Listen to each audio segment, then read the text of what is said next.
Boa noite, meus irmãos. Que a paz de Jesus nos envolva mais uma vez essa noite. Nós agradecemos a nossa irmã Neide pela prece que nos dirigiu, né? Que os bons espíritos possam ouvir, né? E atender a todos esses apelos. Agora, nós hoje daremos continuidade ao estudo do Livro dos Espíritos. Nós estamos no capítulo 7, né? Já foi estudado, deixa eu retomar aqui, nós já foram estudados aqui, né? Prelúdios do retorno. Nós estamos falando sobre o retorno à vida corporal, né? O espírito reencarnante. Então já foi falado aqui sobre o prelúdio do retorno, né? O início desse retorno, como se dá todo o preparo, a união da alma e do corpo, como se dá essa união da alma com o corpo, né? Toda aquela questão da formação do espírito, do perispírito, né? Falamos também sobre o aborto, falamos sobre as faculdades morais e intelectuais do homem, aquilo que ele já traz, né? Falamos da influência do organismo, né? Das questões neurológicas, né? Falamos da idiotia, da loucura. E agora nós estamos falando sobre a infância. Já foram estudados, né, as questões até a questão 387, né? Então hoje, 387, deixa eu ver. Dá branco de vez em quando, né, na gente? Mas é assim mesmo. Muito estudo, né, que a gente faz. Então, hoje, já foi estudado até a questão 384. Hoje nós vamos estudar a questão 385 do item 6, que fala da infância. Apenas uma pergunta nós vamos estudar hoje. Kardec pergunta o seguinte: de onde provém a mudança que se opera no caráter a uma certa idade, e particularmente ao sair da adolescência? É o espírito que se modifica? Quer dizer, depois que passa por todo aquele processo da infância, né, do crescimento, todo aquele processo primeiro do prelúdio, né, da preparação do espírito, do nascimento, nós vamos passar por toda essa fase. Depois que tudo isso aconteceu, que já foi feito planejamento, já houve a concepção, o espírito já está sendo preparado, o perispírito, né, também sendo preparado, moldado, tudo já foi feito, a criança já nasceu, já passou pela fase infantil, né, da inocência, até os 7 anos, que é aquela fase que a gente sabe que é a fase que o espírito começa a demonstrar realmente suas aptidões, sua personalidade. Já passou também pela fase da adolescência, né? Então já passou também por essa fase onde o espírito ainda apresenta muitas conturbações, né? Muitas dúvidas. Agora ele já chegou numa fase onde ele se mostra tal qual ele é. O que acontece? O que acontece? O espírito mudou? É outro espírito? Houve alguma mudança? Né? É o espírito que se modifica, ele pergunta. E aí os espíritos dizem para a gente o seguinte: é o espírito que retoma a sua natureza e se mostra como ele era. Quer dizer, então agora ele está dizendo aqui para a gente que já é realmente o espírito. Ele não traz mais aquele véu da inocência que encobre a sua intelectualidade e a sua moralidade. Já está tudo potencializado, já chegou no momento que ele potencializa tudo isso, ele mostra realmente quem ele é, que espírito é esse que reencarnou nessa família, né? Aí ele diz: não conheceis os segredos que escondem as crianças em sua inocência. Não sabeis o que são, o que foram e o que serão. E todavia as amais. Claro, né? Quem não ama uma criança? As quereis bem como se fossem uma parte de vós mesmos, a tal ponto que o amor de uma mãe por seus filhos é considerado o maior amor que um ser pode ter por um outro ser. Né? É um amor muito grande realmente. De onde vem essa doce afeição, essa terna benevolência que mesmo os estranhos experimentam para com uma criança? Vós sabeis? Não. E é isso que vou explicar-vos. Quer dizer, a gente realmente, mesmo, né, quando não é uma criança de nossa família, quando não é um filho, quando não é um sobrinho, quando não é um neto, qualquer criança, nós olhamos sempre com ternura, com afeição, né, com carinho, querendo proteger, né? Então ele vai explicar para a gente agora de onde vem, né, esse sentimento que até nós que somos estranhos a uma criança, essa afeição, de onde vem? Por que nós sentimos isso ao ver uma criança? E ele diz o seguinte: as crianças são os seres que Deus envia em novas existências e para que não lhes possa impor uma severidade muito grande, dá-lhes todas as aparências da inocência. Olha o que ele está falando aqui. Então ele continua: mesmo para uma criança naturalmente má, cobram-se-lhe as faltas com a não consciência dos seus atos. Essa inocência não é uma superioridade real sobre o que eram antes. Não, é a imagem do que elas deveriam ser. E se não o são, é sobre elas somente que recai o castigo. Então ele está dizendo aqui para a gente que essa imagem, né, que a criança traz, que apesar de parecer, né, ser inocente, trazer essa afeição, quem vê um bebê sabe que é a coisinha mais fofa do mundo, né? Tem aquela carinha, aquele rostinho que dá vontade de você proteger, botar no colo. Mas, por quê? Por que nasce com essa afeição? Por que traz esse rostinho? Por que traz aquela forma tão frágil, tão meiga, que dá vontade de você pegar, abraçar e proteger? Ela é realmente aquilo ali que está apresentando para nós?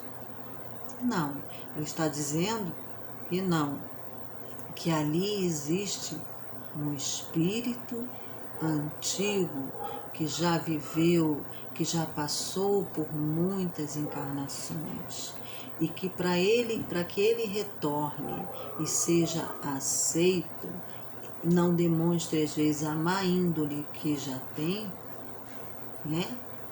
Ele vem com essa afeição de criança.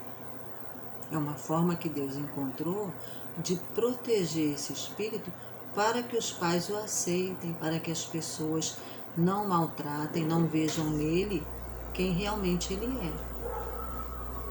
Ou não se engrandeçam demais, né? Os pais vendo, oh meu Deus, é aquele espírito maravilhoso, é aquele espírito sábio, é aquele espírito que moralmente evoluiu, é aquele espírito evoluído que nasceu em minha família. Não, ninguém sabe quem é aquele espírito, né? E aí depois ele diz assim: mas não é somente por elas que Deus lhes dá esse aspecto, é também e sobretudo por seus pais, de cujo amor sua fraqueza necessita. Esse amor seria singularmente enfraquecido à vista do caráter impertinente e rude, enquanto que, querendo seus filhos bons e dóceis, dão-lhes toda a sua afeição e os cumulam de atenções as mais delicadas. Mas logo que os filhos não têm mais necessidade dessa proteção, dessa assistência, que lhes deram durante 15 ou 20 anos, seu caráter real e individual reaparece em toda a sua nudez. Conservam-se bons se eram fundamentalmente bons, mas se revestem sempre de matizes que estiveram ocultos pela primeira infância. Quantas vezes, né, a gente percebe comportamentos, né, que a criança traz, que a gente pensa, mas, poxa, mas de onde ele traz essa raiva, essa pirraça? Por que ele grita tanto? Por que ele esperneia tanto? Por que ele é tão desobediente? Eu cubro de amor, cubro de carinho, procuro educar da melhor forma possível. Por que ele traz tanto essa resistência à educação que eu dou, ao amor, à ternura, aos cuidados que eu tenho com ele? Por que será isso? Porque, na verdade, aquela criança que está ali está num corpo de criança frágil, justamente para que os pais não reconheçam naquele espírito um reencarnante problemático,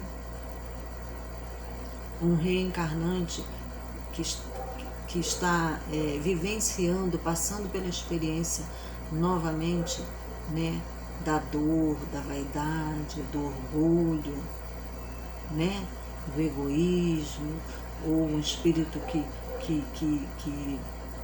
fez uma programação junto a essa família com quem ele vive agora, mas que ele falhou terrivelmente, ou então porque ele não quer, não se sente muito bem nessa família que ele reencarnou, porque ali ele encontra pessoas que realmente ele não tem muita afeição, muito amor, porque é uma criança no corpo, mas o espírito ainda se revolta, né? Ele ainda tem a consciência, mais ou menos, de quem ele era. Então ele não sabe exatamente o porquê, mas ele não se sente bem naquela família. Então o espírito se revolta, ele faz pirraça, ele desobedece. Até a adolescência é um problema, sempre causando problema, sempre trazendo problema. Mas quando chega a idade, quando chega aos 21 anos, mais ou menos, ele demonstra, ele realmente se apresenta como ele é, né? E aí, dependendo da forma como ele foi criado, como foi levado todo esse crescimento dele pelos pais, pelo acompanhamento, né, dos parentes, né, que apoiam, a família que apoia, ele pode, de repente, vir a ter bons comportamentos, passa a ter tendências mais positivas, passa a ser um espírito mais calmo, menos revoltado, mais resignado, não é? E aí depois ele fala assim aqui pra gente. Continuando, ele fala assim: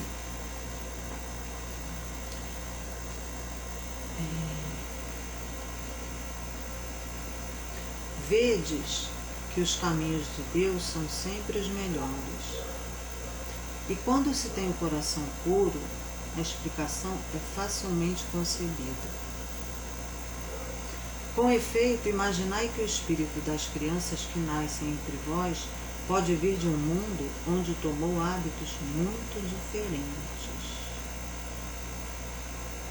Como quererias que permanecesse em vosso meio esse novo ser que vem com paixões diferentes das quais possuís, com inclinações e gostos inteiramente opostos aos vossos?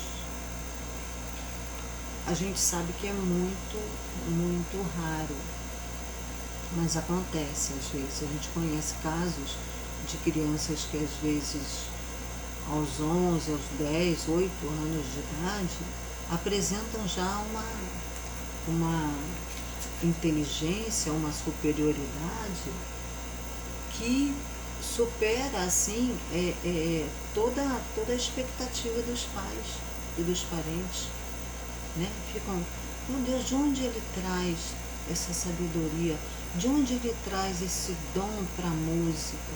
De onde foi que ele trouxe esse dom para poder entender tão bem sobre uma leitura, um livro que nós damos para ele? Como é que ele consegue discorrer tão bem sobre uma leitura? Não é? E aí a gente fica pensando, a gente pensa assim, Jesus, né? Jesus passou por todo esse processo também quando reencarnou.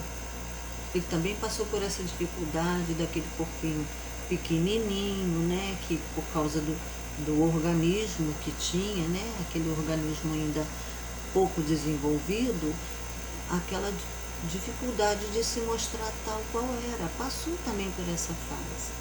Mas o que acontece? Com 13 anos de idade ele já explanava, né? No Senado, lá onde os homens da lei falavam no Sinédrio, né? Sinédrio. Então, como é que pode, né? Por quê? O que impedia antes? O corpo frágil, pequeno, impedia que ele se mostrasse tal qual era. Quando aos 13 anos ele já conseguia se movimentar, fazer, e o raciocínio, né, sua mente também, o cérebro já desenvolvido, os órgãos todos desenvolvidos para que ele pudesse utilizar toda a inteligência que ele tinha, ele saiu pregando, né? Então existem casos assim, de crianças que vêm na família já trazendo todas esses dons inatos, né, nele, e que a família fica de onde vem, né, de onde surgiu isso, assim como também ao contrário, né, espíritos bem rebeldes, né, trazendo às vezes mágoas, dificuldades né, que tendências que a família fica, meu Deus, por que ele é tão rebelde? Por que ele é assim? Por que ele se revolta com tanta facilidade? Por que ele joga as coisas? Por que ele quebra?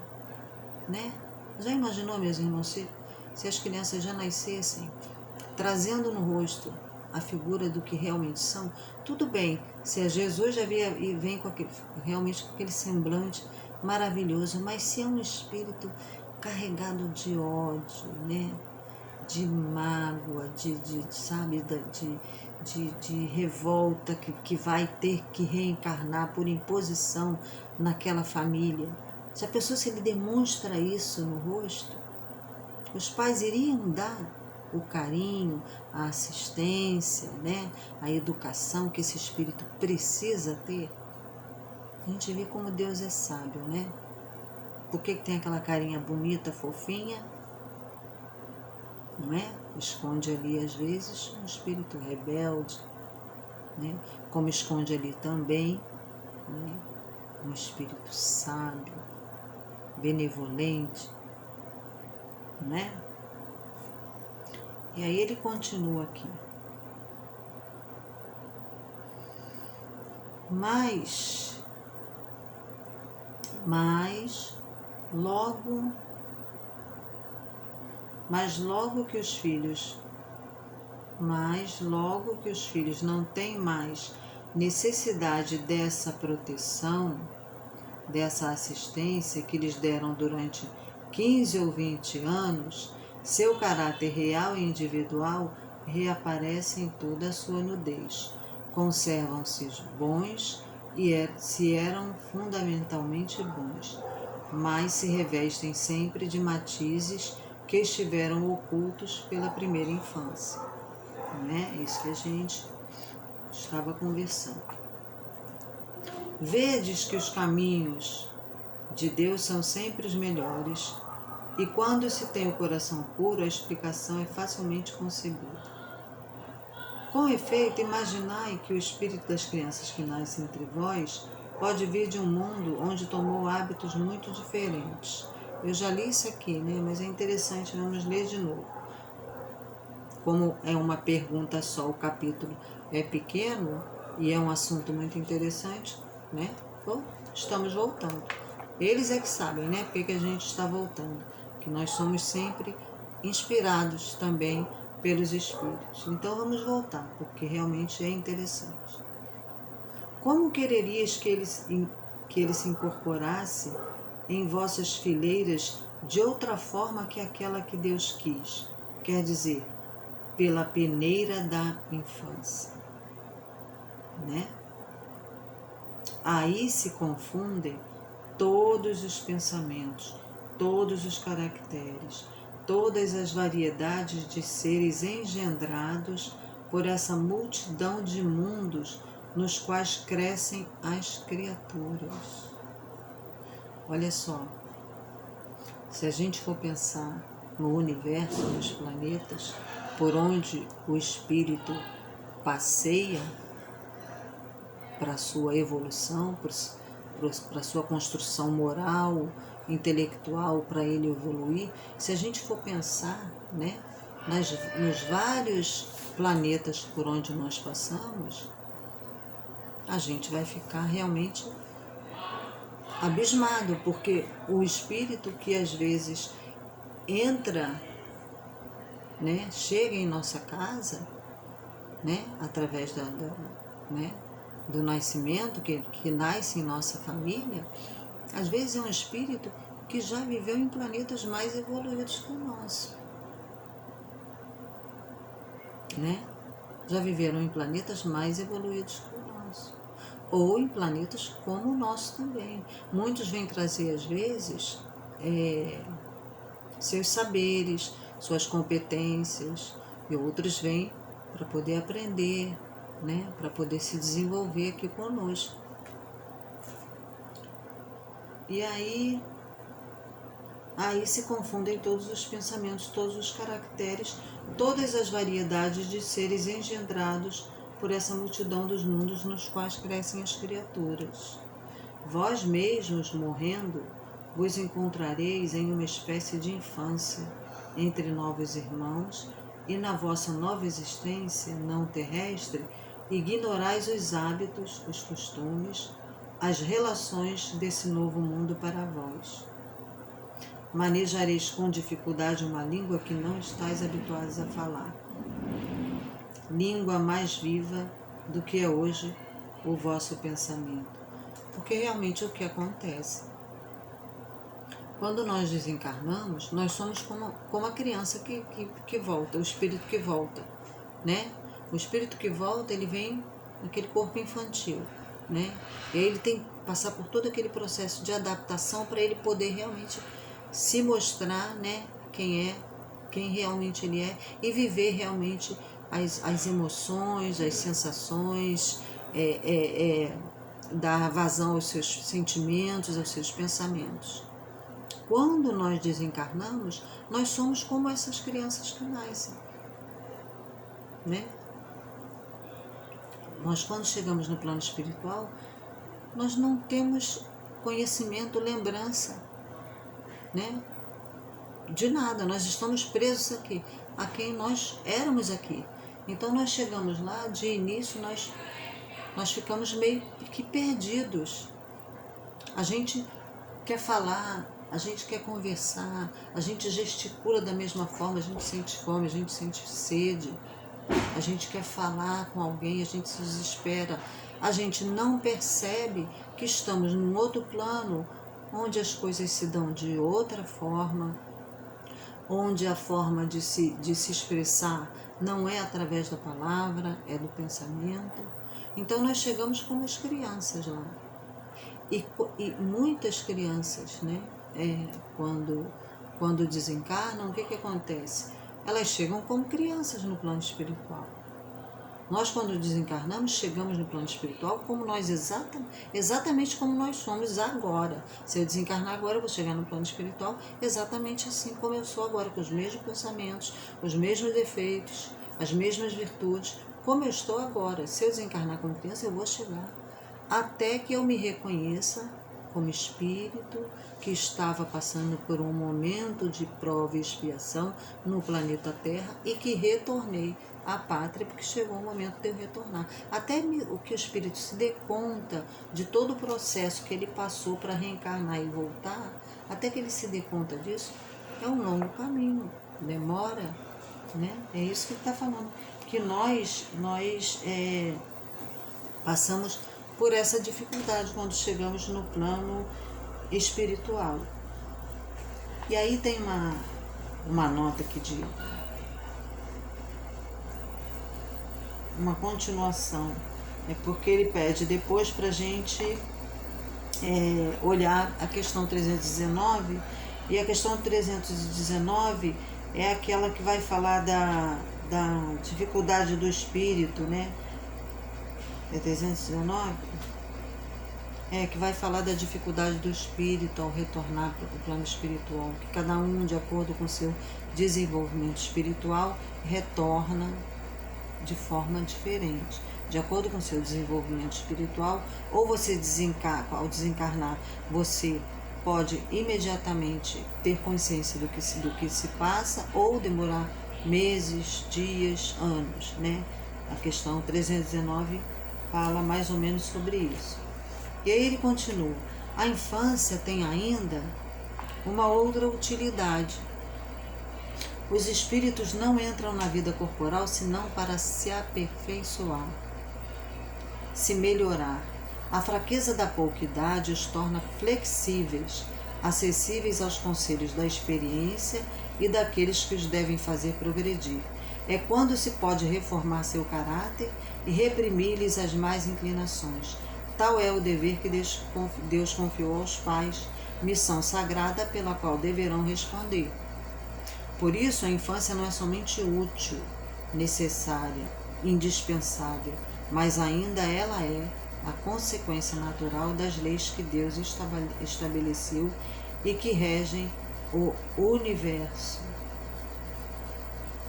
Então, meus irmãos, a gente vê aqui o quanto é necessário realmente para o espírito se aperfeiçoar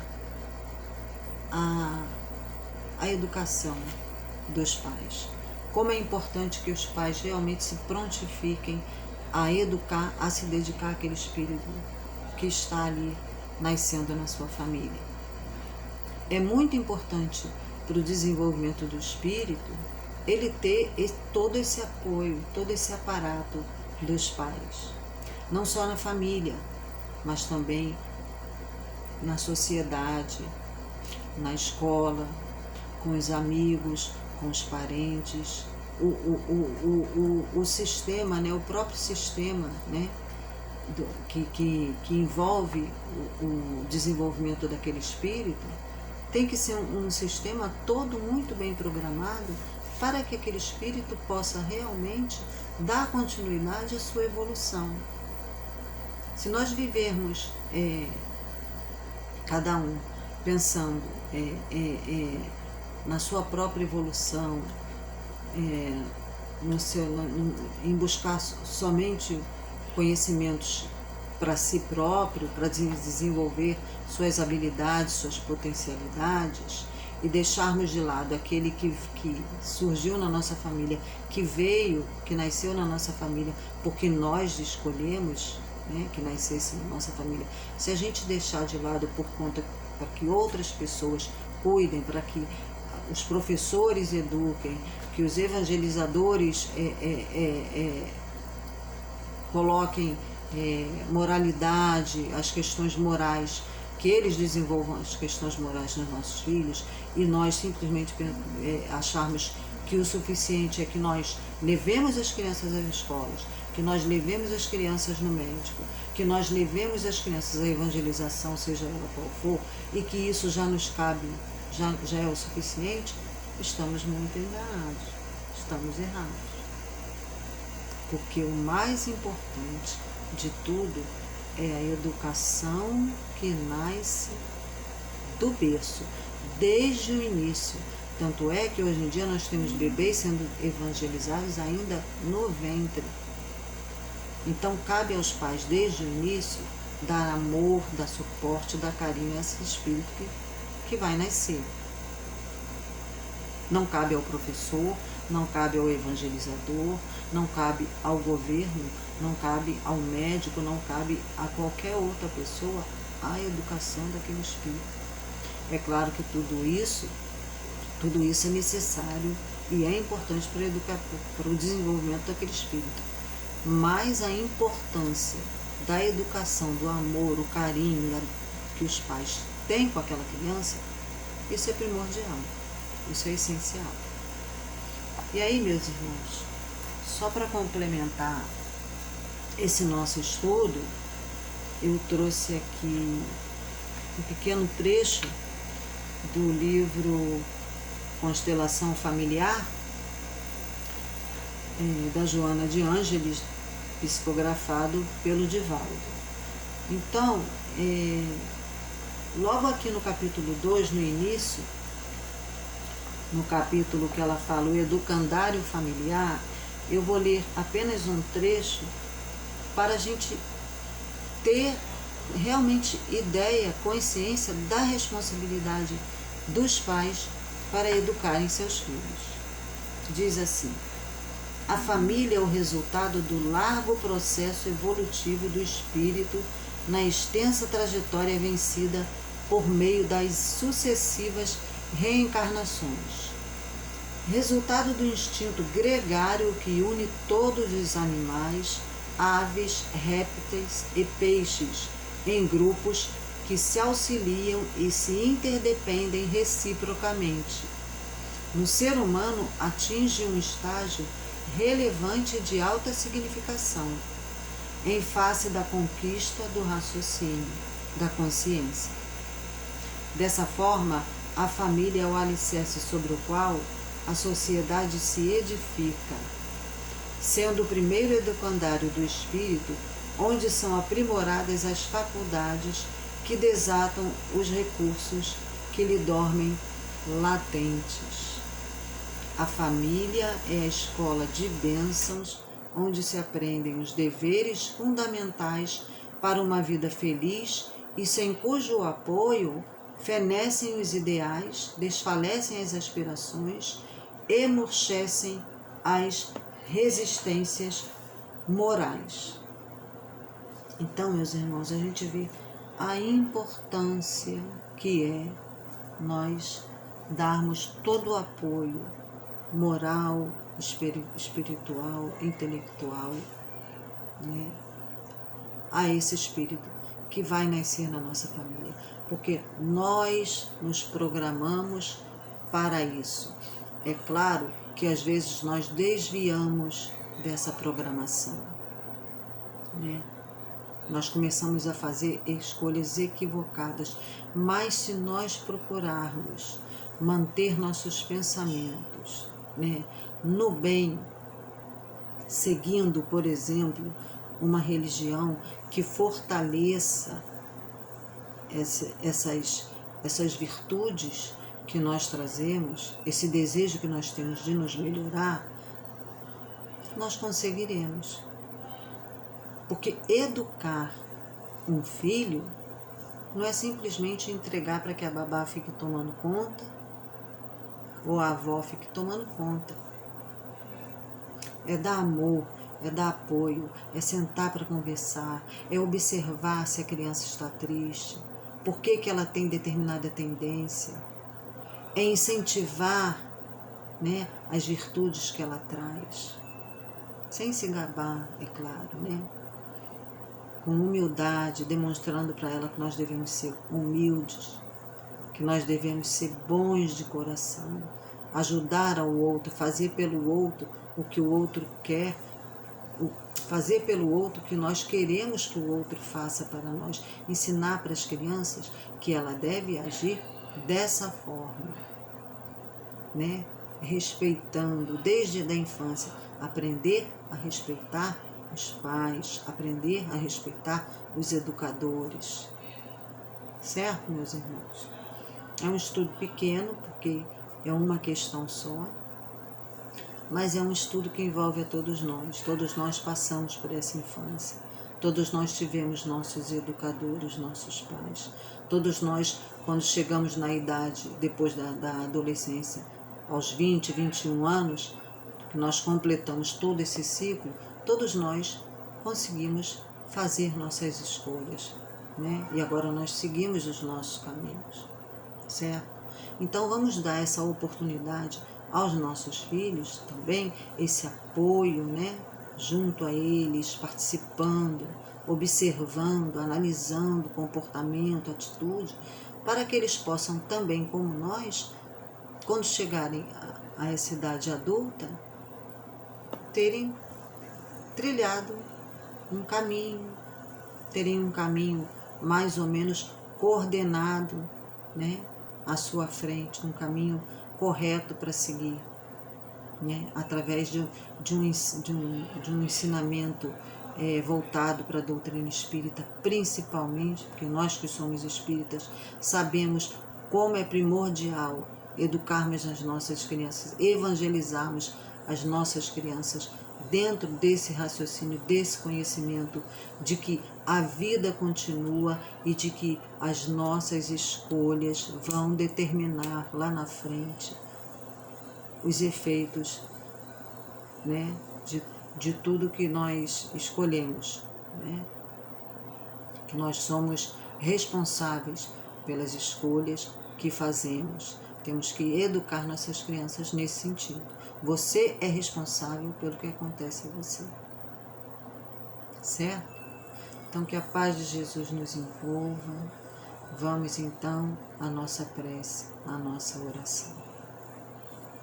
Graças a Deus, Divino Mestre, querido irmão, nós queremos te pedir, Jesus, que envolva todas essas famílias, a todas as mães que estão agora gerando seus filhos, felizes, né, por saberem que vão receber em seus lares seus filhos, que darão amor, carinho. Nós te pedimos, Senhor, que os bons espíritos possam envolver toda a família desses espíritos que estão nesse momento para reencarnar. Envolva esses lares, Senhor, que os bons espíritos possam estar junto aos pais, aos familiares, ajudando-os para que eles tenham a responsabilidade, para que eles não fujam à responsabilidade, para que eles não desistam da importância de permitir que venha à vida, a reencarnação, esse espírito. Ajuda-os, Senhor, dê-lhes força mesmo nos momentos difíceis, de angústia, de fome, de desespero. Dê-lhes força para que eles não desistam dessa ajuda ao espírito que está para nascer. Que eles não desistam, Senhor. Que Maria, nossa Mãe Santíssima, envolva esses irmãos que estão para reencarnar, envolva todos os familiares que os receberão. E que a tua luz, Mestre querido, continue com nossa caravana, nos protegendo, nos abençoando e nos envolvendo hoje e sempre. Que assim seja. Graças a Deus. Obrigada, meus irmãos, e que a paz de Jesus envolva nossos corações, hoje e sempre.